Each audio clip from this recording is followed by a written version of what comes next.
100 दफा भी मुझे कह लेना कि सास माँ की जगह होती है और बहू बेटी की जगह होती है, तो आई एम सॉरी, बिल्कुल नहीं होती।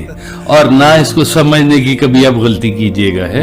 जो फार्मूले माँ अपनी बेटी के लिए लगा रही है, उन्हीं फार्मूलों के बरखिलाफ वो अपनी बहू को डील कर रही है। उसकी अपनी बेटी जब वो अपने खानदान में है और उसकी भाभी और उसकी सास जब कर रही है उसके साथ वही सलूक, तो इधर से माँ बेटी कहती देखा कितने जालिम है उसके ससुराल वाले। यानी कि फार्मूले में फर्क है इंसान के, इसलिए कि ये नहीं है जो एक अटूट रिश्ता है ना माँ बेटी का या बाप का बेटे के साथ, वो कहते हैं ना blood is thicker than water, तो वो है, मौजूद है जी। आपके बनाए हुए जो रिश्ते हैं, अल्लाह के बनाए हुए रिश्ते भारी हैं जो आपके बनाए हुए रिश्ते हैं उनसे। आप देखें कि जो ज्वाइंट फैमिली के अंदर जो घर रहते हैं ना जी, बहुत मुश्किल में है, क्योंकि सास को कबूल नहीं है कि बेटे की पसंद से आई हुई बहू है। वो कहीं न कहीं पे कोई बात ऐसी करेगी जिससे बेटे की और बहू के दरमियान में कोई चपकलिश पैदा हो। ये सब चीजें होने के बावजूद भी एक इंसानी सतह होती है जो जानवरों से जरा थोड़ी सी बेहतर होती है। मतलब बहुत सारी सिफात हैं हमारे अंदर जो जानवरों वाली सिफात हैं।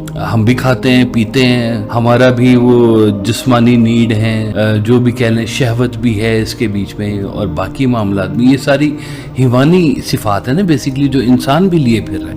लेकिन इंसान को अशरफ कहा इसी बात के लिए गया है कि उसकी सिफात हैवान से बढ़ जाती हैं जब उसके अंदर एहसास जैसी कोई चीज पैदा होती है, और वो एहसास अगर आपके अंदर से मरना शुरू हो जाए तो फिर तो आप में और हैवान के अंदर कोई फर्क नहीं रह गया।